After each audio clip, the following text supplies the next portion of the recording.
Well, my guest today is someone who has spent over 3 decades helping leaders unlock their full potential, not just in the boardroom, but in life. Heidi Funk is a leadership coach with a background that spans Fortune 500 companies like Northrop Grumman, Warner Brothers, and EDS.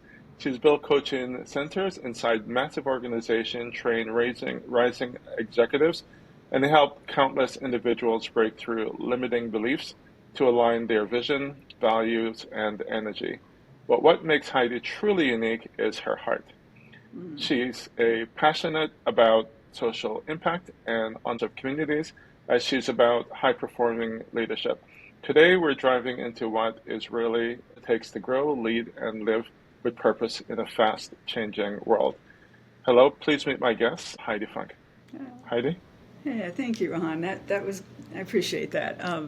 Really happy to be here with you because Rohan is amazing too, and what he's up to AI and helping us consciously make sure that AI and humanity evolves, and I really appreciate that. So that's totally in alignment with because, as you said, I've been coaching leaders since 1987 to manifest their visions, like getting rockets into space, and I've worked across all industry, tech, engineering, nonprofit, startup, as high as 150,000 employees and just one employee as the leader of the company. And the way I do this is by what I call conscious co-creation, meaning everyone wins. The leader wins, the team wins, the community wins, their personal lives win, like their families, Uh-huh. communities, and then ultimately the world wins. So that's all through conscious co-creation.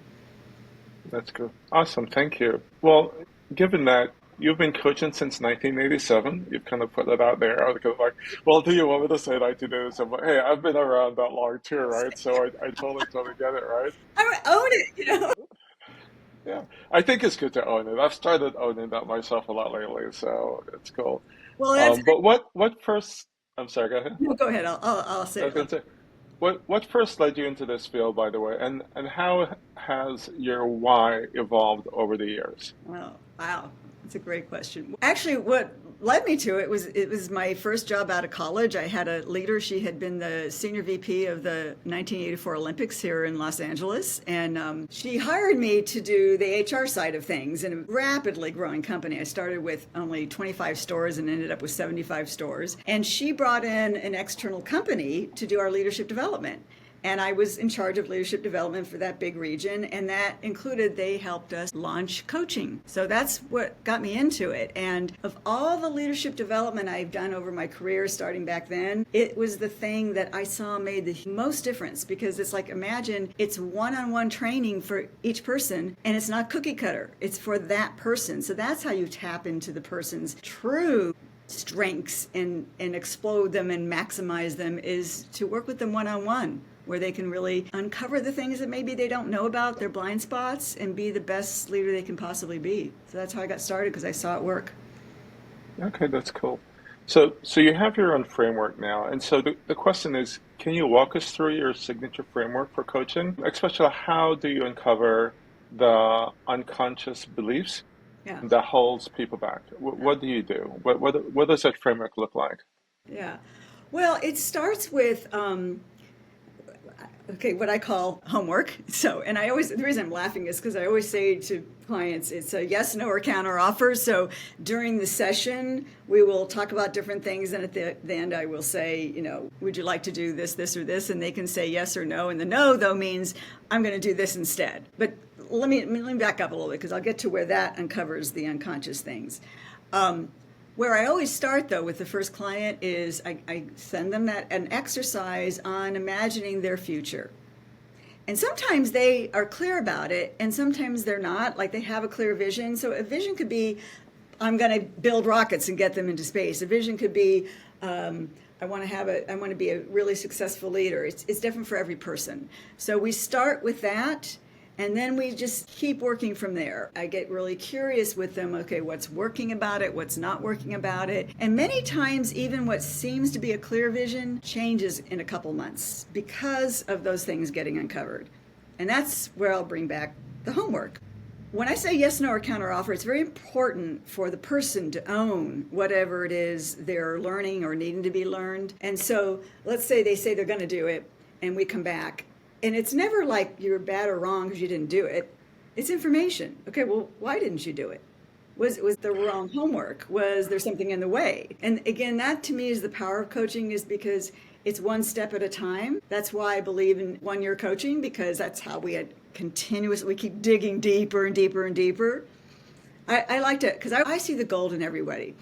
Sometimes it's about them either remembering it or seeing what they haven't seen before, because all of us have, let's say, things that aren't our stellar strengths.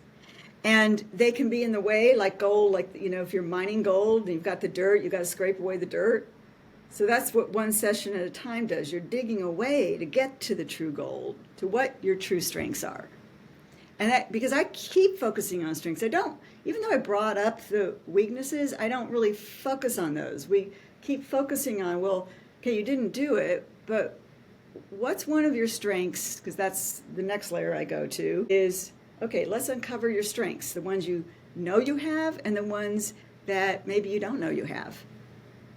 And what happens is, and I got a lot of pushback from this, especially when I worked in engineering organizations about, we got to focus on the weaknesses. And no, focus on the strengths and they get more confident. And those weaknesses seem to disappear, or they just have the confidence to deal with those weaknesses. But what happens when you focus on something? Gets bigger, right? So you focus on the weaknesses and it just gets bigger. So we focus on the strengths to make sure we're dealing with things. And so that brings it back to helping them to deal with the things that are blind spots that they haven't wanted to even look at. So is that like the purpose of the homework? Yes, it's one of the, yes, because usually we meet every 2 weeks, and so they're working on it. And sometimes the homework things like ask other people or be looking to see when like if they say, okay, I want my team to communicate better, and it hasn't been working. So I have them in the 2 weeks. So when I say we come up with the homework together, homework comes from the session itself. When they're feeling like they're not getting anywhere on something. Or it could be they're doing well on something and they just want to take it to the next level.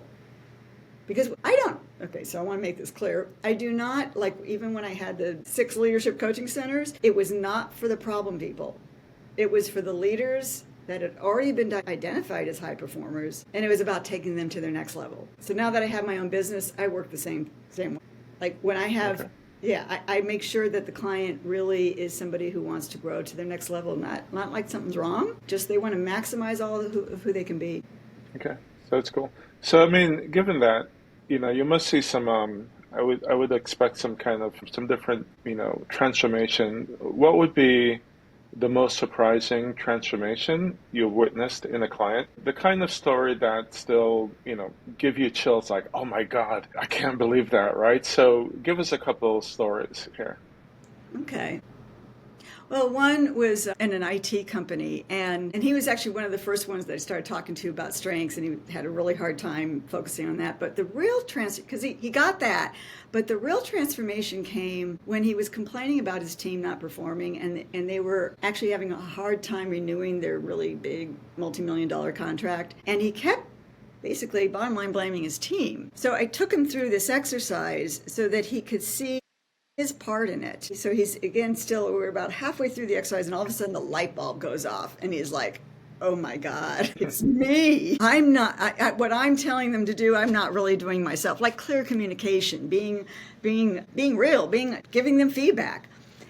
So we continue to work together, and that light bulb was really important. And months later, not only did they renew the contract, it was even bigger than what they had been going for. So that's one of my favorite ones. And actually, that was a while ago, and we just talked earlier. We hadn't talked in, 10 years, and he has just continued to grow. Now he wants me to coach one of his sons because he got some. Okay, that's cool. So It's me. I am the problem. Oh, my goodness.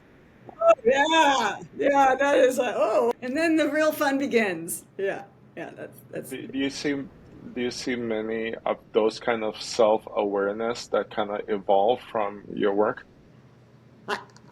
You mean for myself or for my client? No, from the for the clients, I Yeah, mean, I know because it's we assume you're perfect in every way, like Mary oh, right. Poppins. So, Well, so we're gonna take that assumption and that you're trying to make these superstars, even greater superstars to the next level. But is it that sometimes the barriers is just them? is it sometimes what? Sometimes that their barrier happens to be them more than the factors around them. Oh, I'm sorry, but I'll say 99.9% because see, Really? the thing is that I believe that, okay, I'll just say, I believe we're all leaders in our own life and the way in that we are co-creating our life. And so Hmm. it's now maybe, I don't know, maybe your boss does something and truly whatever he or she does is not a great thing, but you still have the ability to respond to that. You still, in whether that means pointing it out to the person, because see, that's the other part of coaching is that as the person is seeing their own stuff and learning from that, they can start to, because the way coaching works, and for those people who've never had a coach or maybe didn't have a coach where this happened to me, really good coaching is not telling or advising what to do. It's asking really curious questions so they can get at their part of it. And then we explore and brainstorm, okay, now what do you want to do about it with those strengths? Hmm. So it's really hard to make changes and transform if you're not really willing to own your part of whatever it is. That makes sense? Yeah, it does. And especially like, so I've worked for a bunch of large organizations as well. And as you have, right, with us. And so, since you've worked with executives inside giant, organizations like Northrop Grumman and Warner Brothers, what did you learn about leadership from inside those systems? Okay, that what I love about that is that whether it was a large organization or a small startup where it was reporting to the CEO, the similarity is, frankly, we all have our strengths and weaknesses. And so, in some ways, there's no difference. I will tell you one thing again that's consistent, and it can get worse, not only in a larger organization, but the higher somebody goes, is whatever made that person successful, they hold on to it and they don't widen their lens as they're growing, whether it's growing the company, the team, to what they need now. They can be stuck in the past. Even positive past can get in people's way. And so I have seen that can be a lot worse in bigger organizations because you've got lots of other leaders all over the place. And sometimes Hmm. fixing the problem is to hire another person and well, wait a minute. Do you have the right person? Are you in the right seat? Yeah, yeah. Yeah. Yeah. And it can happen in a smaller company. I've been coaching a CEO for a startup, and again, his own, like, but I was really successful here. I'm like, okay, yeah, we're going to take that and apply it here. And what new things, and this is where the co creation comes in. So, are you really tapping into your customer? Are you really co creating with your team? Are you making sure you have the right team? And are you making sure that you continue to get the same growth you're asking of them? So it's a constant, like, partially getting out of your comfort zone, and that's true at any size company you're at. But the higher you go in leadership, sometimes the other danger zone, Rohan, is that because they've been successful, by the time they get to VP, sometimes the blinders are, well, I'm really good. I don't need to listen to anybody else. That I see in big corporations. But I also, my theory is it's partly why they're more and more hiring coaches because they see the difference it makes in getting them to stop doing that. But still grow as that great leader they were in that previous situation. Yeah. I, I would say for what I've seen as well, and myself included, quite honestly, I think that one of the things that we all have to challenge ourselves with, especially if we've been around for a while, right? Like, let's say once a decade or whatever, which is about, I stop and look in the mirror, like, at least, within those time frames. And the thing I always find is that you have to become somebody else, right? To keep Yeah. on growing, right? And I think that's really, really hard because one of the things that I've really learned over the years is like if you kind of look and say, well, this is what I'm trying to accomplish, and I haven't, well, why have I not, right? Well, because I probably don't have the skills to do it, right? And that's really, really hard, especially when you've been very successful in the past, right? So Yes. so to become just to be able to ad accept that you need to become someone else to be able to get to that next level, it seems to be a big challenge, right, for a lot of folks. So my question regarding that is, you know, what do you most people misunderstand about coaching, especially into that context, right? Especially those who've never experienced coaching. How can coaching help them to become that next person they need to be? Well, I think that one of the misconceptions can be, well, that it's like therapy, it's about fixing them. It's not about fixing them. It's about them discovering that next level of, again, whatever they did before, or that will help them grow to evolve. So the misconception is also that it's going to somehow just fix all their problems, or that why do they need, they may not be open to coaching because they think that they've got it all figured out. And what I believe, actually, Rohan, is that what I have found, especially having my own business now, because when I was internal, I had a salary and they didn't have to pay for coaching other than in their time. But that still, we had a waiting list because people saw the results in not only in themselves, but their colleagues. But I really think that people don't sign up for coaching or do it because they're actually afraid of doing the work. They're actually afraid of finding out the truth. And then, like you said, you got to, like, in our world, this rapidly changing world we have, we more and more have to be willing to change. And yet the other secret is when you get into it, it becomes fun because you're being creative all the time. That's what I mean by the co-creation. You're not staying in that comfort zone. I mean, humans, we love to be in our comfort zone, but we also actually really have an impulse to change and evolve.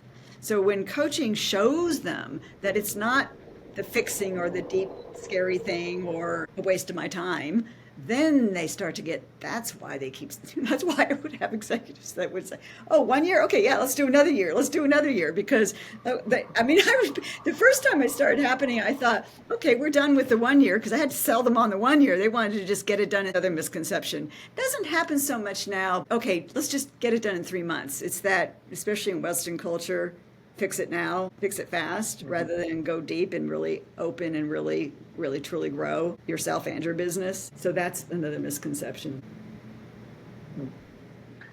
One of the points that you made, you said that coaching isn't just about mindset, it's about energy. What do you mean by that? Well, so one of the ways that we identify the blocks that we ask me how we uncover them is I have them, this is actually one of my favorite exercises, homework assignments, is I have them come up with a list of all the things that energize them and all the things that de-energize them. So it's a clue. It lets you know whether you're on the right track or not.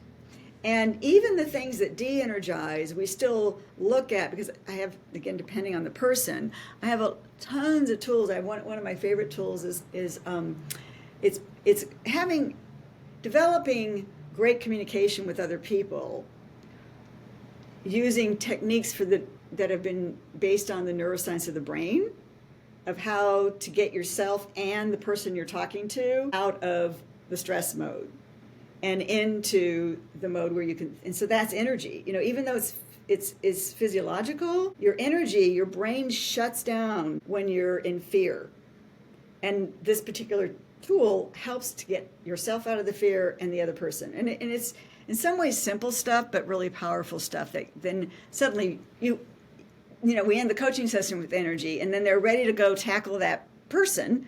Could be a peer, it could be their boss, it could be one of their, somebody on their team. And when they use it, they get to see that energy that was de-energizing them was because they weren't dealing with it. First of all, they were staying because they just weren't dealing with it. It was keeping them stressed out and the communication got worse.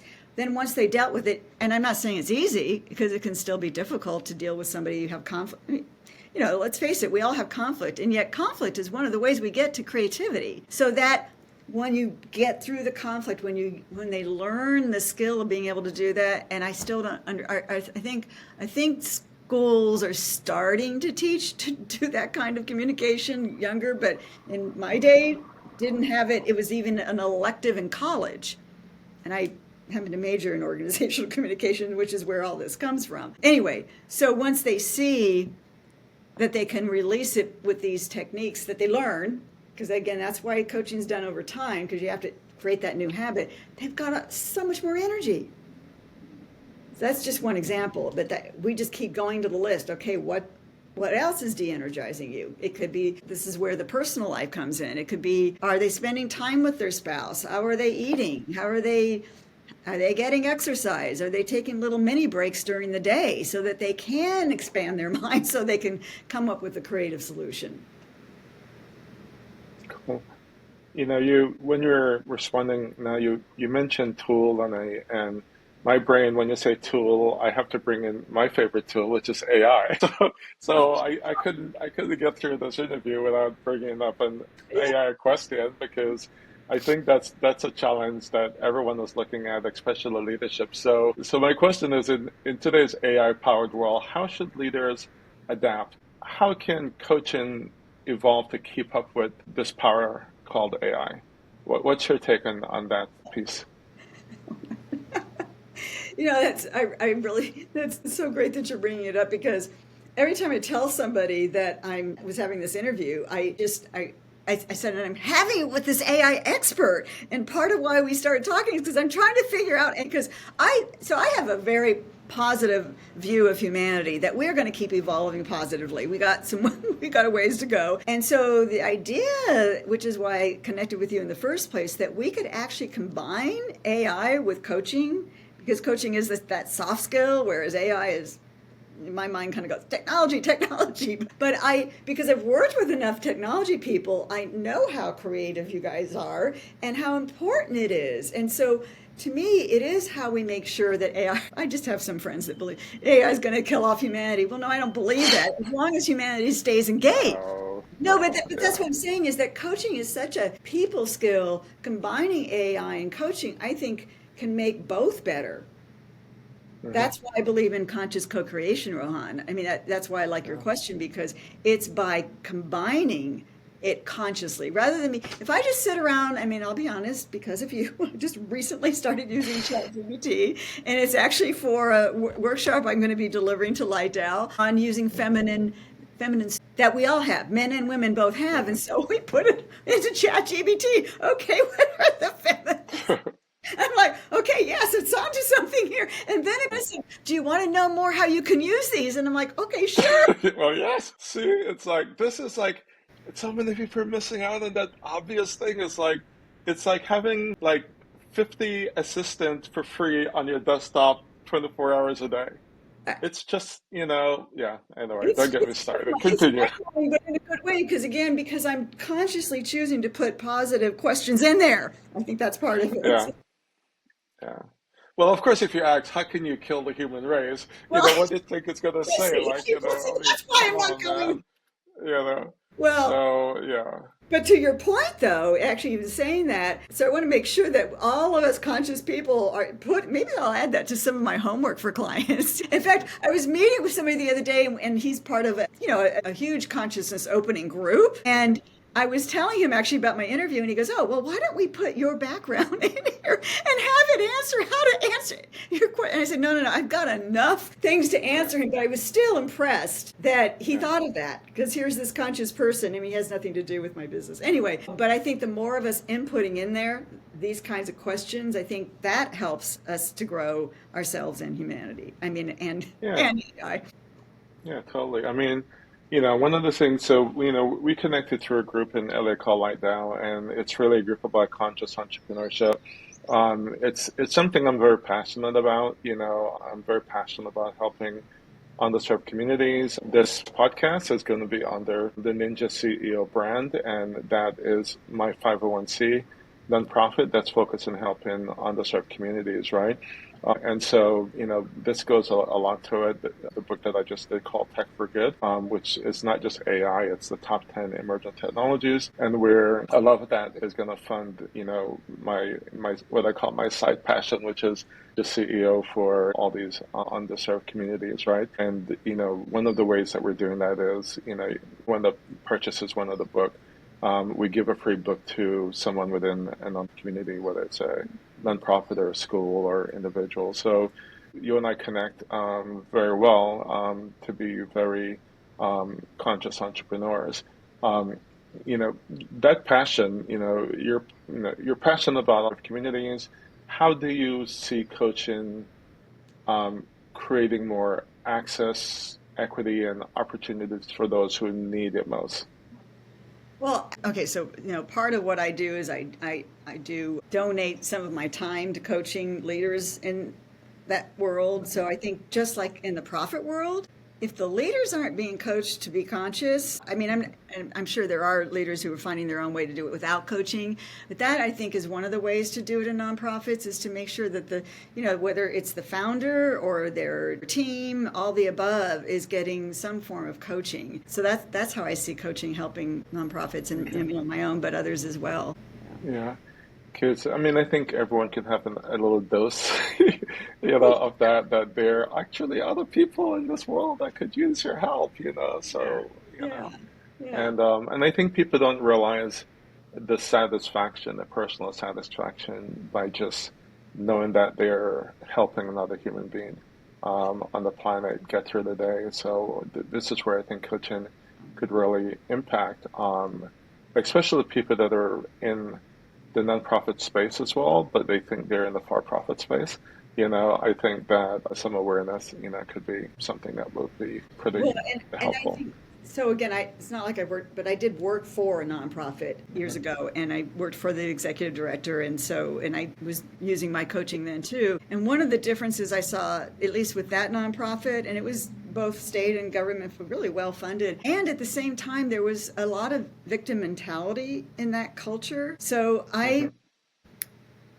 I do believe so. There's pros and cons of both profit and nonprofit. Blending them, I think, is really Of course. powerful. So, because that goes back to the Yeah, co-creation, so you get to see it. So, I think totally. using coaching to get what you just said, like for people to see how good it feels to be helping other people, and that it's not. It really is because you want to help them, not because they're a victim, but because Right. you have something to offer, and then they give it. They pay it forward. In other words. Yeah, yeah, And that was because yeah. one of the other things I didn't say is that all of the coaching that I do is around, when I said co-creation, it's around co-creating a conscious culture. Because whether Mm. it's a profit or nonprofit, Rohan, all companies have a culture.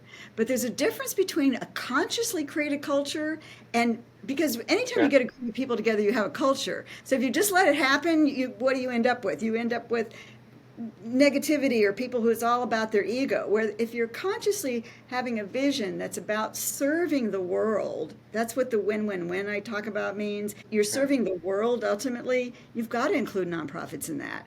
And nonprofits, you got to make money in order to do that, to be able to help yeah, people. yeah. So that's where I Yeah, like no, the I hear you. I mean, that's one of the things that we're very focused on. Clearly, I have a for-profit company, and I have the nonprofit, which is Ninja CEO. And for me, it's kind of like my two sides. Try to always balance. So I'm an entrepreneur, and I love business. I think that's also awesome. But I love the ability to help and serve other people because it's not even being unselfish. I consider it being quite selfish for myself because I get a lot out of it actually, right? It yeah, really makes me feel good, yeah, and yeah. I it's a great feeling. It's a very powerful feeling, and I wish more people would just try it and feel it, and I think you'll kind of get a little bit addictive. And for me, my thing is technology and AI. And when I speak at a university or somewhere else, and young adults are seeing what is happening in the world and what will happen in the world, and this is how they could be preparing themselves, for a better future. It's a very satisfying feeling. And I think everyone's got their little skills and superpower.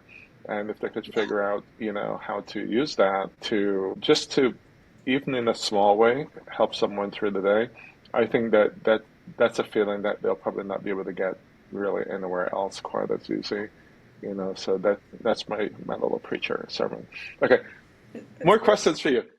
What's one belief that you've had to let go of to grow as a leader or as a human? I mean, I think that's something because you're you're helping other people, right? That's your core mantra. Yeah. It's like, how do you help someone to get to the next level? But for you to get to that next level, what's one belief that you've had to let go to grow as a leader or to grow as a human?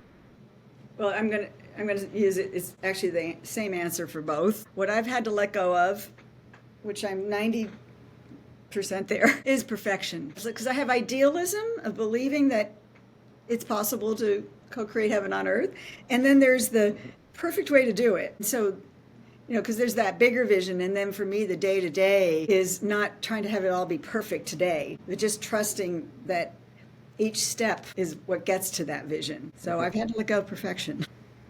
So you now have faith, is what you're saying. Yes. Because what you just said is my definition of faith. I don't look at, and not against anyone that's religious that's listening to this. So I don't really consider, or I don't associate faith as a religious concept. I associate faith as a growth concept. I believe that you really cannot grow until you have faith that you can, right? And then once you have faith that you can, then you will make that effort, right? So I think that you need to have faith to grow, that you can, because the reality is that, faith is an abstract that really is saying that I believe in something that does not exist today. That's really Yes. what faith is, right? I cannot prove it exists, right? Yes. Yes. And for you to evolve, you need to have some vision, clarity of vision, which does not really exist today, and Exactly. enough of a clarity of vision that you're going to work towards it. And when I think of coaches, I believe coaches can help to create that vision, but then they need to walk towards it, right? I mean, am I kind of on the right direction there? Oh my God. I mean, Rohan, I make sure I always have my own coach to make sure that I am uncovering my blind spots or uncovering it again, or, and I mean, the other part of it is like letting myself have fun and be human and make mistakes that, like, to me, what I've learned, and I do this with clients, is that there really aren't any mistakes because everything is really an opportunity that gets me to that vision. It's just a course Right. correction. Oh, that didn't work very well. So Yeah. to be able to laugh at it, that's what I mean by letting go of perfection. Wait a minute, because I Yeah. thought this is the way to get there, these steps, X, Y, and Z. And then Z Yeah. didn't quite pan out. And so to laugh Yeah. at myself and go, okay. And so that's what I mean by letting go of perfection. So that I can, because a vision takes a lot of courage to be in the unknown. Courage, faith. It's Hmm. staying. I mean, how else did we get somebody on the moon? It was like, I know we could do it. I don't know how we're going to. And that's part of it too, is not trying to have all the answers. So that for me as a person, as a leader, to not try to have all the answers, because if I think I have all the answers, then I'm not open to the answers that I didn't know I didn't know. You can't grow if you already know everything, right? So, yeah. Yeah, yeah. I mean, you can't All right. grow, and it's hard. That's not being conscious. All right. Yeah. My last deep question for you. Leadership is, finish the sentence. Wow. Leadership is evolving. It's evolving as a being because I believe everybody's a leader in their own life. Leadership is where the juice is and the way to really access your creativity. If you really want to be a leader, laugh at yourself at least once a day. So leadership is laughing at yourself. Okay, that's cool. All right, so what I'd like to do for wrapping up, I'd like you to tell people um, a little bit more about if they reach out to you, first of all, how can they reach out to you? And if they reach out to you, what is your value proposition? Or why should they want to work with you? Because, we want to make sure that I'm supporting what you do, but also by doing that, I'm supporting people that you create value for, right? Yes. So, in what way would you be able to create value for this audience or someone that you connect with? So, if you could go ahead and just talk a little bit more about your value prop, I think that would be awesome. So, the value that I offer is that you get to actually truly manifest your heartfelt vision. So the thing that's why you're on the planet. I mean, again, it's not just the years of experience, but it is partially that, and that I do my own work. So my value for you is that I guarantee you will get a whole new level of trusting yourself, that not only are you living that vision, but you're also doing it in alignment with your values, that you're doing it in a way that really contributes to life, your family, your community. So that's my promise to you, because that's what my coaching is all about. And if you're interested, what I do is normally I would do a 45-minute discovery call for you to just inquire more and see if it's for you. If you reach out to me, so you can either go to LinkedIn, just put in Heidi Funk, and you'll find me, and send me a DM through that and say Rohan interview, and I'll give you a 90-minute complimentary session so we can really delve into if it's right for you. You can also email me directly, and it's on the LinkedIn too, but I just think sometimes it's easier to just go in and put in Heidi Funk, funky without the Y. Or spelling is on the screen. Okay. Oh, okay. Right. Or you can go to email me at passionatewisdomleaders@gmail.com, and still in the subject line put Rohan interview, and I will put you at the top because I get a lot of emails, and I'll make sure I get back to you right away. The best way really is LinkedIn because it's easier for me to see, but still put in Rohan interview. But whatever's easier for you, and I also guarantee people that even in that 90 minutes, you will go to your next level of leadership, even if you decide not to go forward with working with me, because I believe in service. I'm very passionate about serving people and want to help you get to your next level of being the true leader you are. Cool. Well, awesome, Heidi. It was really, really such a pleasure to speak to you, to get to know a bit more about what you do and how you do it, and your approach and your thoughts and your the values that you build your business around. I think that is definitely what we'd call a ninja CEO, where, I do believe that there are people that are building businesses and communities in a way that create really, really great impact. I certainly put you in that category. And I'm very, very happy to expose you to other folks that I believe will be able to really gain from that. So thank you for taking the time to speak with me today. And thank you for offering to interview me and sharing more of your wisdom and strengths. I really appreciate it. And that you make it really clear that AI can help us. Yeah, so thank you I'm very honored that you took the time to interview me. Thank you. Okay.